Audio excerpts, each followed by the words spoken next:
여러분은 우리가 하는 일 중에서 가장 쉬우면서도 가장 어렵고 힘든 일이 무엇이라고 생각합니까? 저는 숨쉬는 것이라고 생각합니다. 왜냐하면 이 숨쉬는 것만큼 쉬운 일은 없습니다. 숨쉬는 것은 우리가 내가 몇 초마다 숨을 쉬어야지 의식을 해가지고 그 의식에 따라서 내가 의지적으로 숨을 쉬는 것이 아니기 때문입니다. 만약 우리가 숨쉬는 것이 내가 의지적으로 해야 하는 것이라면 우리는 숨을 쉬느라 다른 일은 아무것도 할 수가 없을 것입니다. 그리고 밤에도 우리는 잠을 잘 수가 없을 것입니다.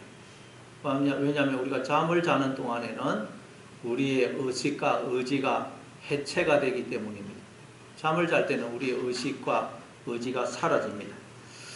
따라서 우리가 의지적으로 숨을 쉬어야 하는 것이라면 우리는 숨을 쉬느라 잠을 못 잘 것이고, 그러다 보면 결국 잠을 못 이기고 잠에 빠져서 숨을 못 쉬어서 죽게 될 것입니다. 그러나 우리가 지금까지 매일 밤에 잠을 잤지만 숨을 못 쉬어서 죽은 사람은 없습니다. 그리고 어젯밤에도 여러분이 다 밤에 잠을 주무셨지만 멀쩡하게 오늘 이렇게 교회에 나오신 것은 잠을 자는 동안에도 숨을 쉬었기 때문입니다. 그럼 어떻게 숨을 쉬었죠? 숨이라는 것은 내가 의지적으로 쉬지 않아도 저절로 쉬어지기 때문입니다. 그래서 숨 쉬는 것만큼 쉬운 일은 없어요. 의식을 안 해도 의지적으로 안 쉬어도 저절로 쉬어지기 때문입니다. 반면에 숨 쉬는 것만큼 이 세상에서 어렵고 힘든 일도 없습니다. 왜냐하면 결국 모든 인간은 왜 죽느냐? 숨을 못 쉬어서 죽습니다. 내가 내뱉던 그 숨을 다시 들이키지 못하면 죽는 것입니다. 그래서 사람이 죽는 것을 두고 숨을 거두었다. 그분은 이제 숨을 거두었습니다. 그렇게 표현을 하죠. 이처럼 우리에게 가장 쉬우면서 동시에 가장 어렵고 힘든 일이 바로 숨쉬는 것입니다. 참 신기하죠? 그래서 이렇게 우리가 숨쉬는 것에는 놀라운 비밀이 담겨 있어요. 바로 이 비밀에 대해서 말씀하고 있는 데가 창세기 2장 7절이죠. 하나님이 땅의 흙으로 사람을 지으시고 그 코에 생기를 불어넣으시니 사람이 생명이 되더라. 그렇게 말씀해요. 그러니까 우리에게 하나님이 우리에게 숨을 불어넣어 주시기 때문에 우리가 이렇게 생명으로 살아서 움직이고 있다는 거예요. 하나님이 숨을 불어넣어 주신다는 거예요. 그랬더니 인간들이 다 내가 숨을 쉬어서 살고 있다고 착각을 하더라. 내가 숨을 쉬어서. 즉 나는 내 힘과 능력과 지혜로 살고 있다고 인간들이 착각하더라는 것입니다. 어떻게 보면 맞는 것 같아요. 왜냐하면 내가 숨을 쉬어야지 의식을 해가지고 그 의식에 따라서 내가 의지적으로 숨을 쉬면 내가 숨을 쉬는 것 같습니다. 여러분 한번 다 숨을 쉬어 보십시오. 숨을 쉬면 정말 내가 숨을 쉬는 것 같아요. 내가 숨을 쉬어서 사는 것 같습니다. 그러나 앞에서도 말씀드렸듯이 내가 의지적으로 숨을 쉬어야 한다면 우리는 아무것도 할 수 없고 또 밤에는 숨쉬느라 잠을 잘 수 없고 그러다 보면 잠을 못 자면 아주 잠에 빠져서 숨을 못 쉬어서 죽을 수밖에 없을 것입니다. 그러나 우리가 여러 가지 일을 할 수 있고 밤에 편안하게 잠을 잘 수 있는 것은 우리가 의지적으로 숨을 안 쉬어도 저절로 숨이 쉬어지기 때문입니다. 즉 하나님이 우리에게 숨을 불어넣어 주시기 때문입니다. 그러니까 여러분 신앙생활이란 뭐냐? 예수를 믿는다는 것은 뭐냐? 나는 내가 숨을 쉬어서 사는 게 아니고 하나님이 숨을 불어넣어 주시기 때문에 사는 것이구나. 나는 내 힘과 지혜와 능력으로 사는 게 아니고 하나님의 전적인 은혜로 사는 것이구나 하는 것을 깨달아서 숨쉬는 것을 하나님께 맡기는 것입니다.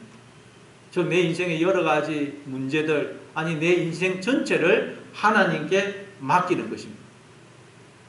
이게 예수 믿는 거예요. 그런 점에서 예수 믿는 것만큼 쉬우면서 또 어렵고 힘든 일이 없습니다. 왜냐하면 눈과 귀가 열려서 이 사실을 알게 되면 우리는 내가 의지적으로 숨쉬려 하지 않고 숨쉬는 것을, 즉 내 인생을 하나님께 다 맡기게 됩니다. 네, 여러분 숨쉬는 것을 하나님께 다 맡기시기 바랍니다.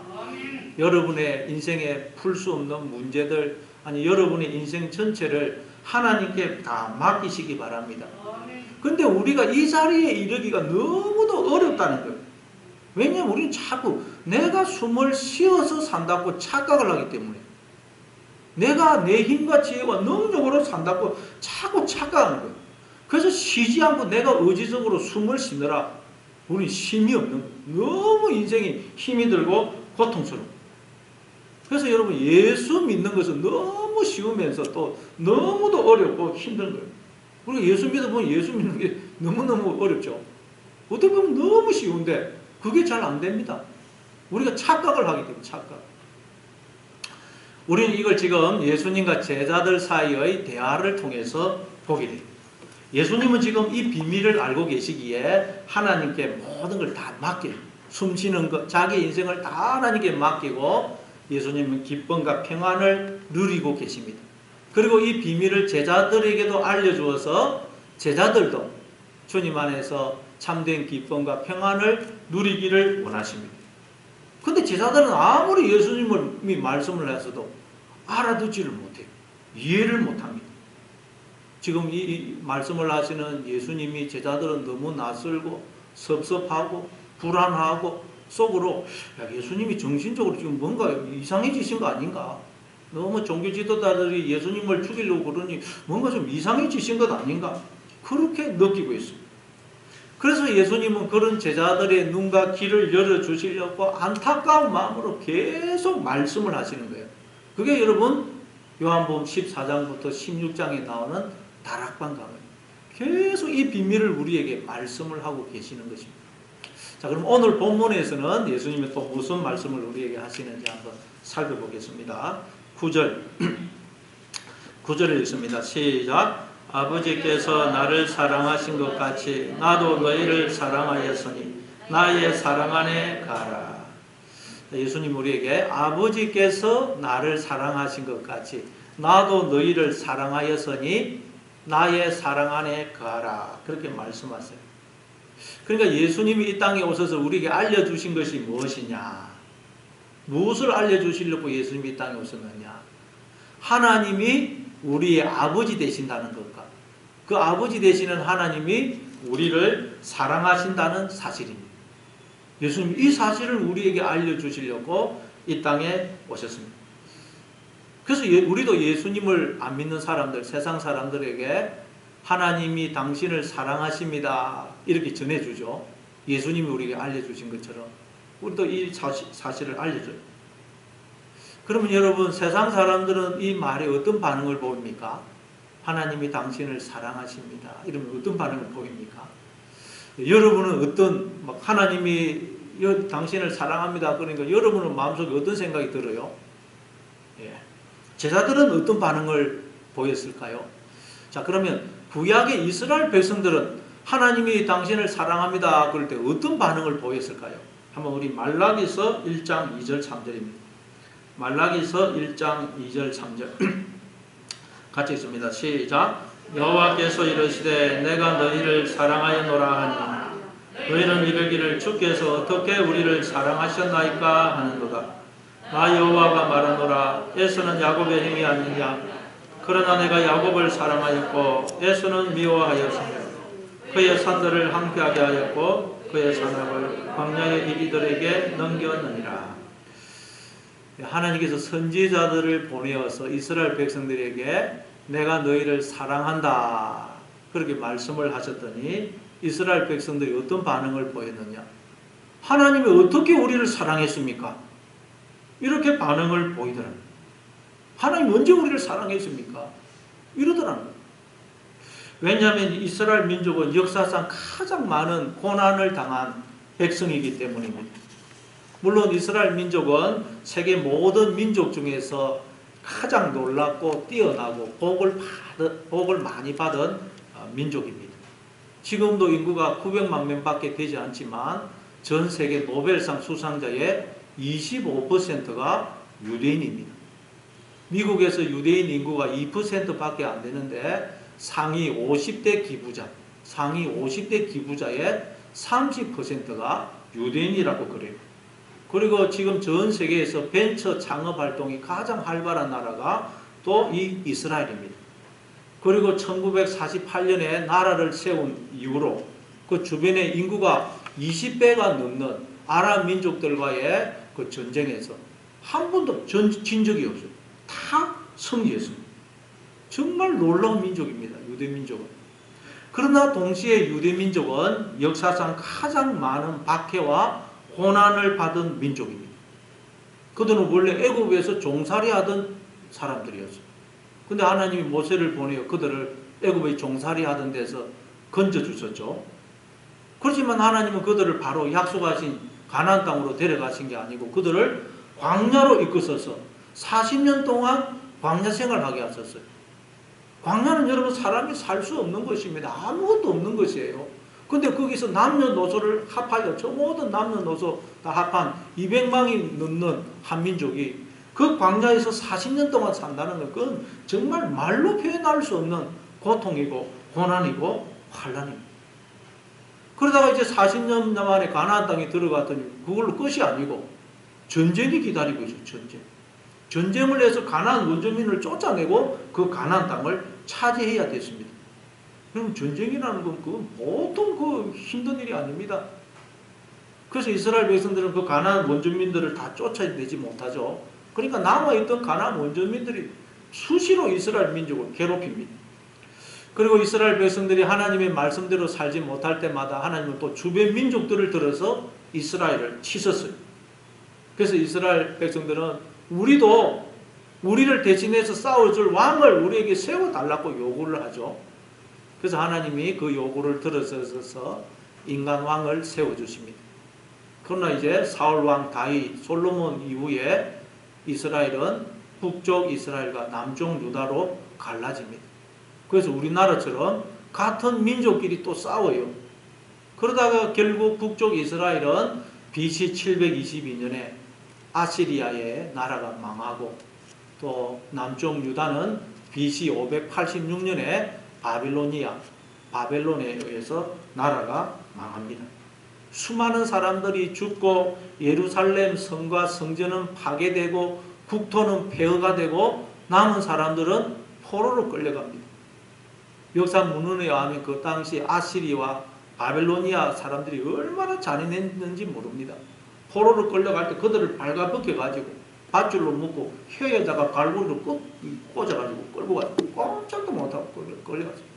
얼마나 그러니 여러분 힘들고 고통스러웠고 서러웠겠습니다. 그러다가 70년 이제 포로 생활 후에 하나님의 약속대로 바사 페르시아의 고레스 왕의 칙령에 의해서 그 이제 다시 고국으로 돌아와죠. 돌아와가지고 다시 예루살렘 성과 성전을 짓고 살아가게 돼요. 그 조금 지났을 때 그때 말라기 때 하나님이 이렇게 말씀하십니다. 내가 너희를 사랑한다. 그러니까 이스라엘이 어떻게 우리 하나님 사랑했습니까? 그리고 이스라엘 민족은 또 그 뒤에도 그리스 나라와 로마의 식민 지배를 받게 돼요. 예수님이 오셨을 때 이스라엘 민족은 로마의 식민 지배를 받고 있었죠. 나라를 잃어버렸습니다. 로마의 지배를 받고 있었어요. 그러니 이스라엘 백성들은 이때 신앙적으로 얼마나 큰 혼란과 갈등에 사로잡혔겠습니까? 야, 정말 하나님이 살아계신 것이 맞나? 하나님이 우리와 함께 하신 것이 맞나? 하나님이 우리와 함께 하신다면 어떻게 우리가 이럴 수가 있나? 도무지 이해가 안 되는, 하나님이 하시는 일이 이해가 안 되는 것입니다. 그래서 이들은 하나님을 믿을 수도 없고 안 믿을 수도 없는 상황이에요. 근데 하나님이 선지자를 통해서 내가 너희를 사랑한다 그러니까, 아니 하나님께서 어떻게 우리를 사랑했습니까? 하나님이 정말 우리 민족을 사랑하신다면 어떻게 이런 일을 겪게 하실 수가 있습니까? 그러는 것입니다. 이처럼 성경이 처음부터 끝까지 우리에게 말하는 것은 하나님께서 너희를 사랑하신다라는 것입니다. 그러나 그 말을 들은 백성들은 하나님께서 어떻게 우리를 사랑했습니까? 이런 반응을 보이더라고요. 왜? 내 인생을 보니까 하나님이 나를 사랑하시지 않는 것 같아요. 하나님이 나를 사랑하신다면 어떻게 내 인생이 이럴 수가 있냐는 거예요. 우리의 가정이 이럴 수가 있다는 거예요. 우리로서는 하나님이 나를 사랑하신다는 사실이 도무지 믿어지지가 않아요. 그래서 하나님이 계속 종들을 보내서 내가 너희를 사랑한다 그래도 백성들이 믿지를 않으니까 하나님이 마지막으로 아들을 보내신, 예수님을 보내신 것입니다. 그러니까 예수님은 하나님이 너희를 사랑하신다 이걸 알려주려고 오신 거예요. 그래서 지금 예수님이 제자들에게 아버지께서 나를 사랑하신 것 같이 나도 너희를 사랑한다 그러시는 거예요. 내가 이 세상에 온 것은 하나님이 너희의 아버지가 되시고 아버지 되신 너희의 하나님께서 너희를 사랑하신다는 것을 알려주기 위해서야. 근데 여러분 지금 나라가 망하고 로마의 시민 지배를 받고 있는 제자들로서는 그 말을 들었을 때 속으로 하나님이 사랑하신다면 우리 민족과 우리의 인생은 왜 이렇습니까? 속으로 아마 그런 반응을 보였을 거예요. 이게 여러분 역사 내내 성도들이 가졌던 의문이었어요. 하나님은 나를 사랑하신다고 그러는데 내 인생을 보니 하나님이 나를 사랑하시지 않는 것 같아요. 하나님이 나를 사랑하신다면 내 인생이 어떻게 이 모양 이 꼴일 수가 있느냐는 것입니다. 하나님이 나를 사랑하신다면 내 인생에 어떻게 이런 일이 일어날 수가 있느냐 하는 것입니다. 여러분 하나님은 계속해서 선지자를 보내시고 예수님까지 보내어서 나를 사랑하신다고 그러는데 왜 우리는 하나님의 그 사랑이 느껴지지 않는 것일까요?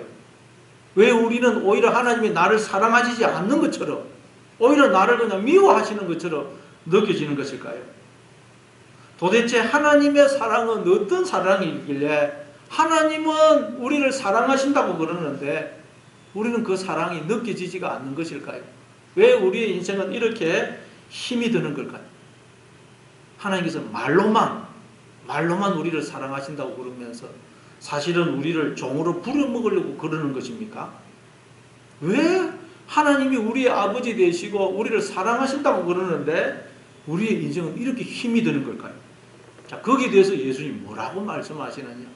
우리 9절을 한번 다시 읽어보겠습니다. 오늘 보면 9절 같이 읽습니다. 시작. 아버지께서 나를 사랑하신 것 같이 나도 너희를 사랑하였으니 나의 사랑 안에 가라. 그러니까 하나님이 우리를 사랑하시는 목적은 단순히 무슨 우리가 애완견처럼, 애완견은 여러분 어떤 목적을 두고 우리가 사랑하는 게 아니죠. 그냥 뭐 귀엽고 이쁘니까 아무 목적 없이 사랑합니다. 근데 하나님이 우리를 사랑하시는 것은 우리가 애완견을 사랑하는 것처럼 아무 목적 없이 그냥 이쁘고 귀여워서 사랑하는 게 아니고 하나님이 우리를 사랑하신 데는 분명한 목적이 있다는 거예요. 그게 뭐라고요? 하나님이 우리를 사랑하시는 것처럼 우리도 서로 사랑하는 자가 되는 것. 이게 우리를 향한 하나님의 사랑의 목적이라는 거예요. 그걸 두고 나의 사랑 안에, 즉 하나님의 사랑 안에 거하라는 거예요.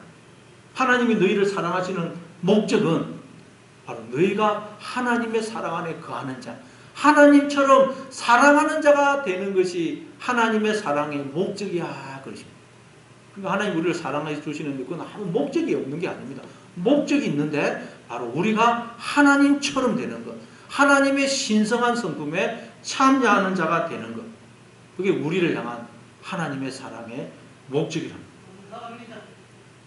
그런데 우리가 이걸 알지를 못하고 하나님이 어떻게 나를 사랑했습니까? 모든 성도들이, 역사 속에 모든 성도들이 이러더라는 거예요. 하나님이 이 목적을 가지고 우리를 사랑하는데, 그래서 예수님이 이 땅에 오신 것입니다. 그래서 예수님이 지금 제자들을 향해, 우리들을 향해 하나님이 너희를 사랑하고 계신다. 그 사랑의 목적은 너희도 하나님의 사랑 안에 거하는 자, 하나님처럼 사랑하는 자가 되는 거야. 그렇게 말씀을 하시는 것입니다. 그런데도 우리가 못 알아들으니까 예수님이 십자가에 달려 죽으시는 것을 통해 그 하나님의 사랑을 우리에게 또 보여주신 것입니다. 우리 로마서 5장 8절을 보겠습니다. 로마서 5장 8절 같이 읽습니다. 시작. 우리가 아직 죄인 되었을 때에 그리스도께서 우리를 위하여 죽으심으로 하나님께서 우리에 대한 자기의 사랑을 확정하셨느니라. 예수님이 달려 죽으신 십자가는 우리를 향한 하나님의 사랑을 가장 분명하게 우리에게 보여주신 사건이라는 말씀입니다. 예수님이 달려 죽으신 그 십자가. 여기에 대해서 여러 번 말씀드렸죠. 예수님이 달린 그 나무 십자가, 그 바짝 마른 나무 기둥은 우리를 상징하는 것이라고 했습니다. 예수님이 굵은 대못에 손과 발목이 밖에서 그 나무 막대기 십자가에 달려 물과 피를 쏟아주시죠. 그러니까 하나님은 굵은 대못에 박히는 고통을 감수하시면서 바짝 마른 나무와 같은 나와 하나가 되어주시므로 끊임없이 물과 피를 생명을 부어주시므로 바짝 마른 나무와 같은 우리에게 생명이 흘러서 우리가 이렇게 살고 있다는 거예요. 이게 예수님이 오셔서 우리에게 알려주신 하나님의 사랑이에요. 모든 인간은 그냥 존재하는 게 아니라 우리는 원래 나무 막대기 같은데 하나님의 굵은 대못에 박히는 고통을 감춰서 우리가 하나가 되어서 물과 피를 흘려줘서 인간들이 이렇게 다 살고 있다는 거예요. 여러분 같으면 누군가를 위해서 굵은 대못으로 나무 막대기에 박혀서 영원히 그 나무 막대기에 매달려 있을 수 있겠습니까? 영원토록 그 나무 막대기에 매달려서 그를 위해 물과 피를 내 생명을 부어줄 수가 있겠어요?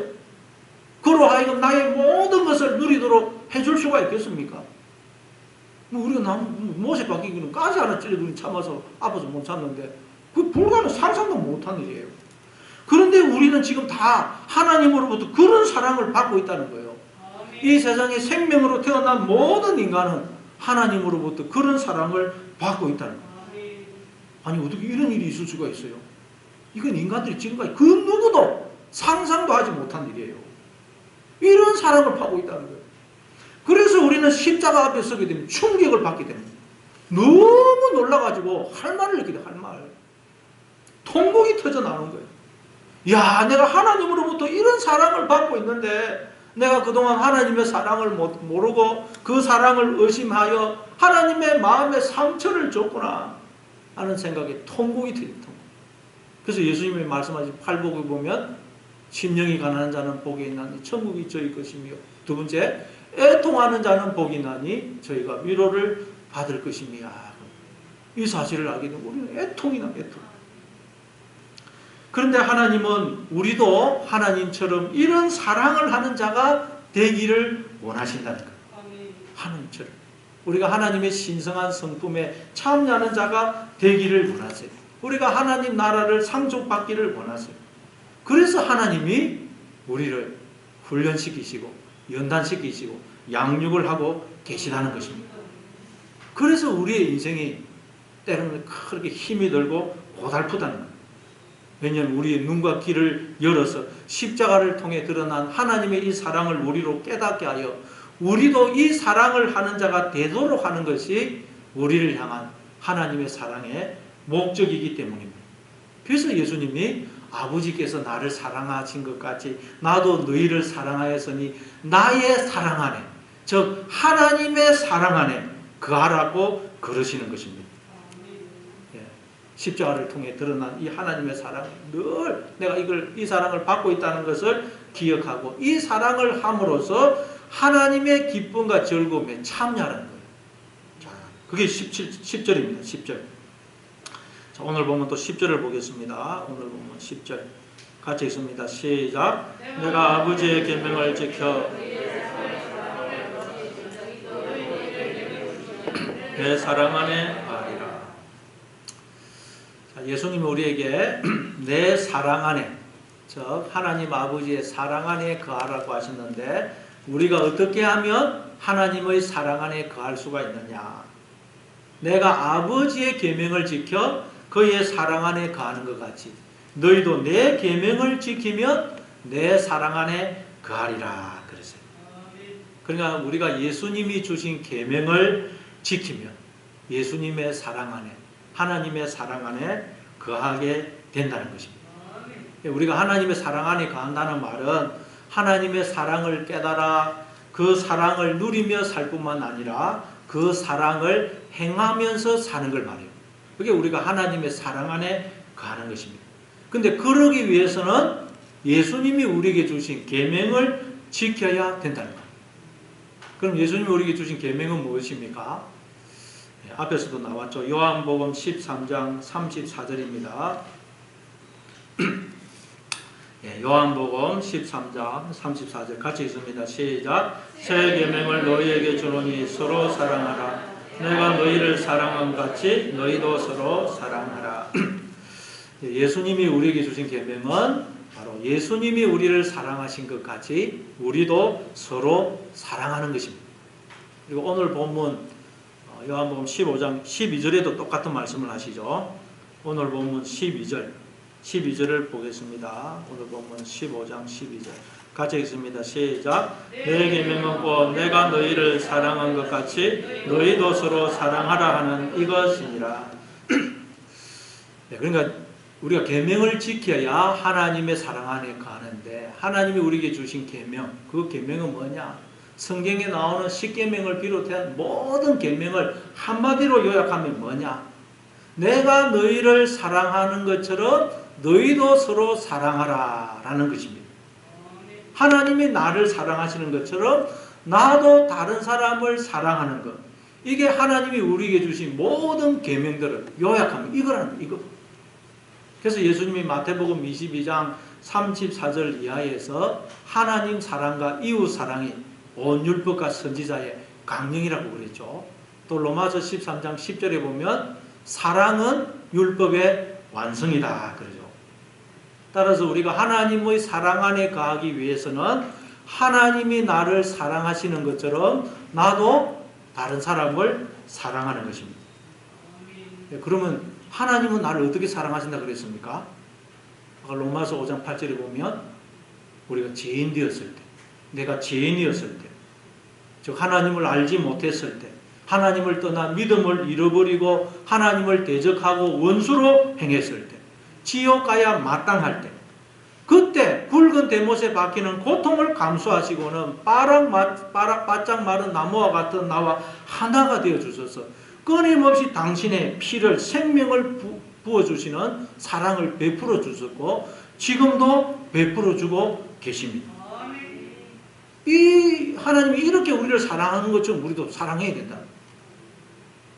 그러나 여러분, 우리에게는 사랑이 없습니다. 우리는 그래서 사랑을 할 수가 없는 존재입니다. 따라서 우리가 예수님처럼 사랑하기 위해서는 십자가를 통해 드러난 이 하나님의 사랑에 대해서 자꾸 듣고 이 사랑을 날마다 기억하고 생각하고 묵상해서 이 사랑이 내 마음을 가득 채우도록 해야 돼요. 그럴 때 우리는 비로소 하나님이 나를 사랑하시는 것처럼 다른 이를 사랑하게 되고, 그래서 우리는 하나님의 사랑 안에 거하게 되는 것입니다. 에베소서 5장 25절입니다. 에베소서 5장 25절 같이 읽습니다. 시작. 남편들아 아내 사랑하기를 그리스도께서 교회를 사랑하시고 그 교회를 위하여 자신을 주신같이 하라. 남편들은 아내를 어떻게 사랑해야 되느냐? 그리스도께서, 즉 하나님께서 교회인 나를 사랑하사 나를 위하여 자신을 주신같이 사랑해야 된다는 것입니다. 그러니까 여러분, 남편들에게 있어서 이 하나님의 사랑을 가장 먼저 실천해야 될 대상은 누구냐? 아내라는 거예요. 아내. 남편들은 아내를 어떻게 사랑해야 된다고요? 하나님이 나를 사랑하셔서 나에게 당신을 주신같이 사랑해야 된다는 거예요. 그 십자가의 사랑으로 사랑을 해야 된다는 거예요. 남편분들은 이 사랑을 하려고 결혼합니다. 남편 되시는 분들은 이렇게 한번 아내를 한번 사랑해 보시기 바랍니다. 그러면 가정이 천국으로 변할 것입니다. 정말 기쁨과 즐거움과 행복이 넘칠 것입니다. 자, 그래서 예수님이 이렇게 말씀하십니다. 11절 오늘 보면 11절 같이 읽습니다. 시작. 내가 이것을 너희에게 이루면 너희 기쁨이 너희 안에 있어 너희 기쁨을 충만하게 하려 함이라. 내가 이것을 너희에게 이루면, 여기서 이것은 예수님이 지금까지 말씀하셨던 모든 내용을 가리킵니다. 요약하면 하나님이 너희 아버지가 되시고 너희 아버지 되신 하나님께서 십자가를 통해 드러난 그 사랑으로 지금도 변함없이 너희를 사랑하고 계셔. 이거예요, 이거. 그런데 예수님이 우리에게 이 사실을 알려주시는 목적은 바로 예수님이 누리고 계시는 그 기쁨을 우리도 누리도록 하기 위해서라는 것입니다. 그러니까 예수님은 아버지께서 십자가의 그 사랑으로 나를 사랑하고 계신다는 것을 알고 계셨기 때문에 어떤 상황에서도, 지금 십자가를 앞에 둔 상황에서도 기쁨을 누리고 계신다는 것입니다. 그래서 예수님은 자기가 지금 누리고 있는 그 기쁨을 우리도 누리도록 해주기 위해서 지금 하나님께서 우리의 아버지 되시고 우리를 사랑하신다는 것을 알려주고 계시는 것입니다. 마태복음 25장에 보니까 주인이 5달란트 받은 종과 2달란트 받은 종에 향해서 잘하였도다 착하고 충성된 종아, 네가 적은 일에 충성하였으므로 내가 많은 것으로 내게 맡기리니 내 주인의 즐거움에 참여할지어다 그러죠.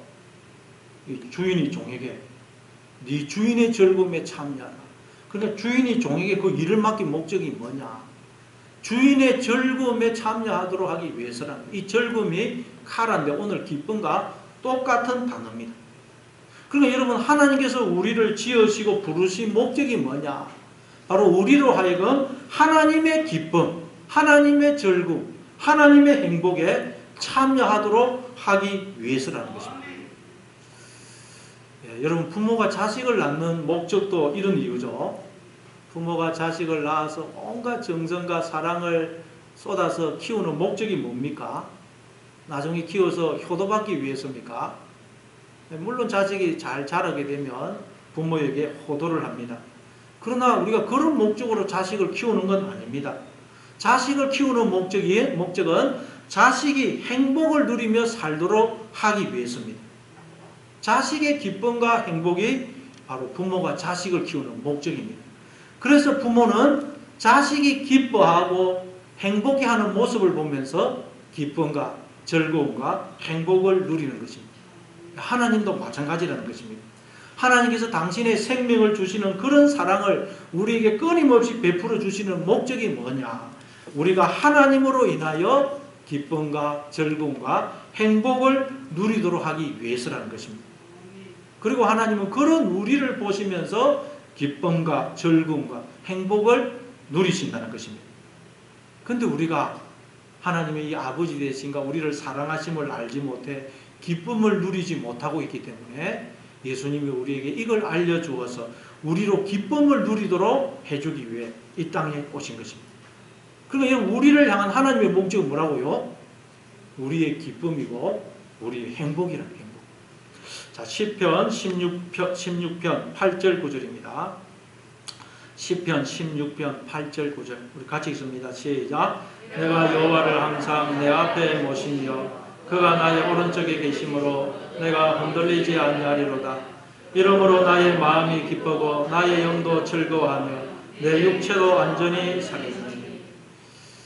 하나님이 항상 나와 함께 하시면서 나를 지키시고 당신의 생명을 주시는 사랑을 베풀어 주시기에 이 시편 기자는 그 하나님으로 인하여 나는 늘 기쁘다고 기쁨이 넘친다고 고백을 하고 있습니다.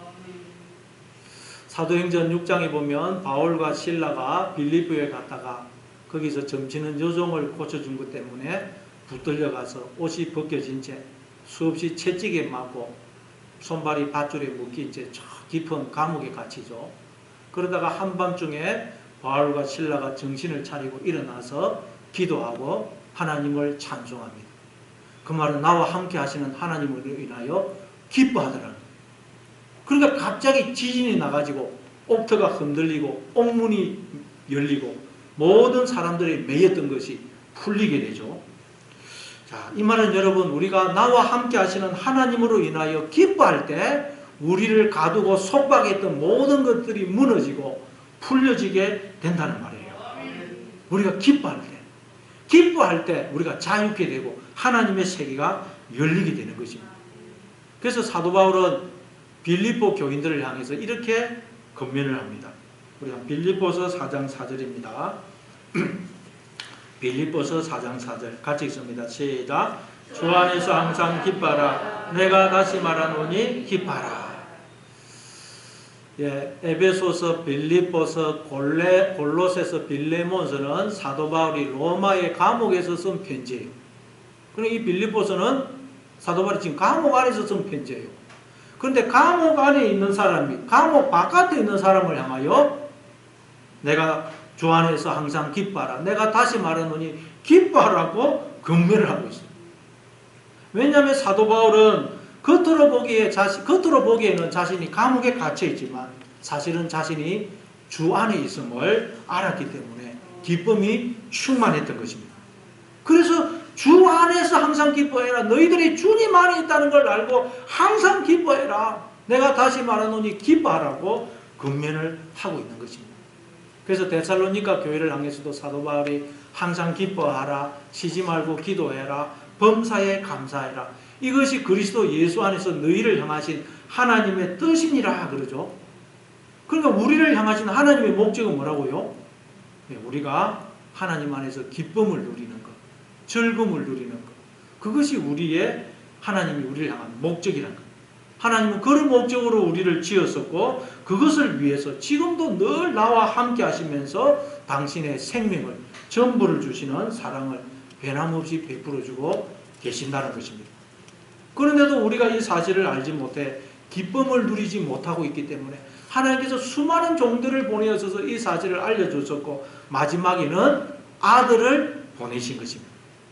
자, 요한일서 우리 1장 또 3절 4절을 한번 보겠습니다. 요한일서 1장 3절 4절 같이 읽습니다. 시작. 우리가 보고 들은 바를 너희에게도 전하면 너희로 우리와 사귐이 있게 하려 함이니 우리의 사귐은 아버지와 그의 아들 예수 그리스도와 더불어 누림이라. 우리가 이것을 쓰면 우리의 기쁨이 충만하게 하려 함이라. 사도 요한이 이 요한서 진을 쓴 목적도 우리에게 이 사실을 알려주어서 우리로 충만한 기쁨을 누리도록 하기 위해서라고 말씀합니다. 하나님이 늘 나와 함께 하신다는 것. 여러분도 늘 이 사실을 기억하심으로 언제나 기쁨이 충만하시기를 바랍니다. 자, 오늘 보면 또 12절로 가겠습니다. 오늘 보면 12절. 12절을 같이 읽습니다. 시작.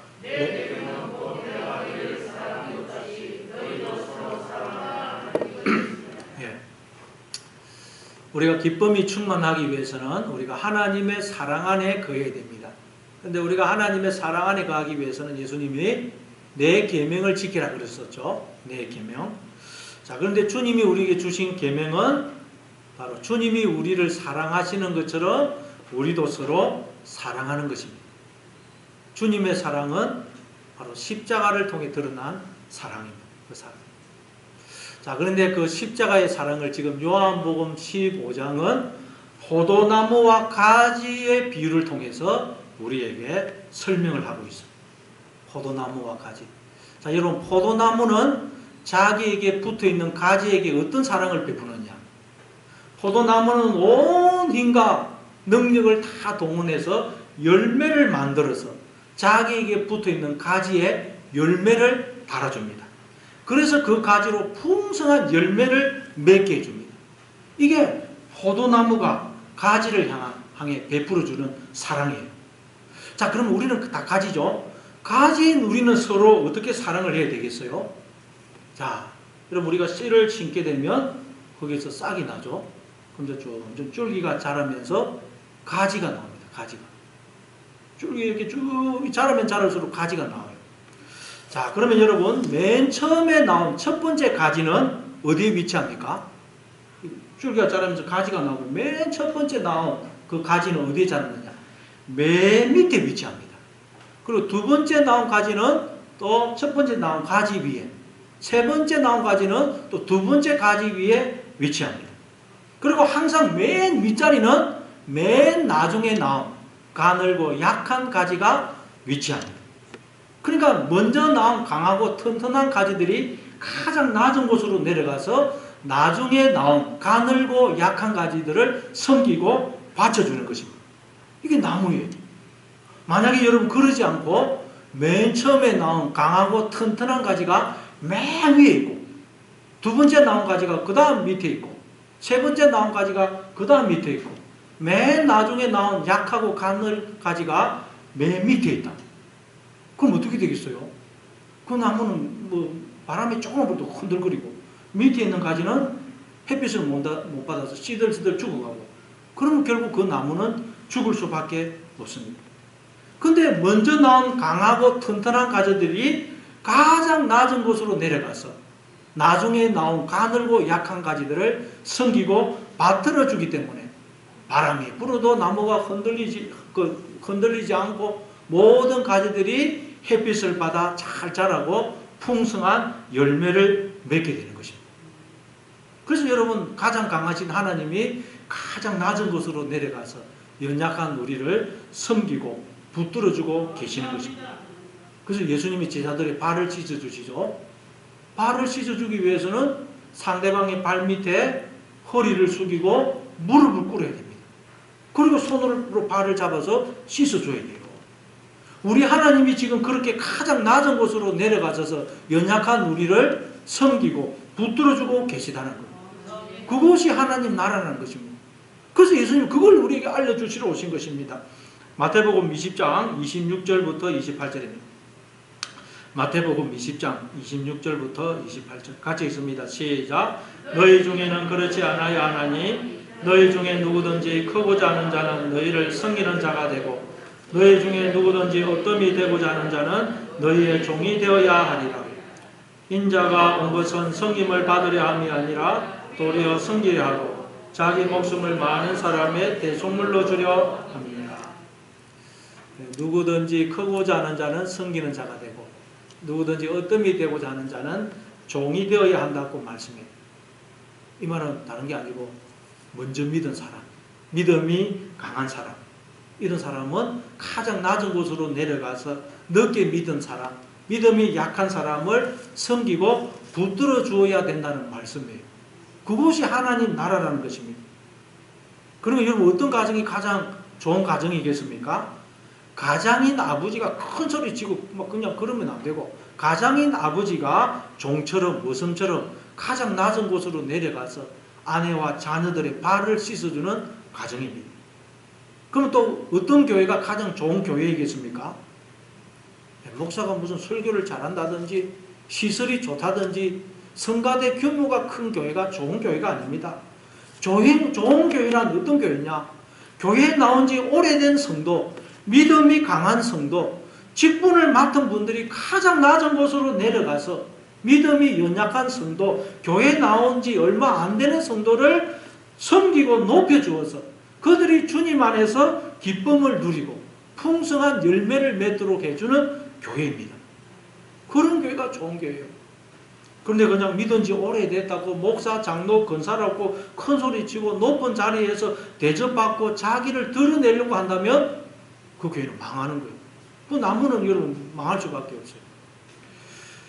여러분, 그러니 낮은 곳으로 내려가서 약한 자들을 섬길 때, 그때 우리는 낮은 곳에 계시는 주님을 만나게 되고 주님의 사랑 안에 가게 되고 기쁨이 충만하게 되는 것입니다. 이 기쁨이 여러분에게 충만하기를 바랍니다. 기도하겠습니다.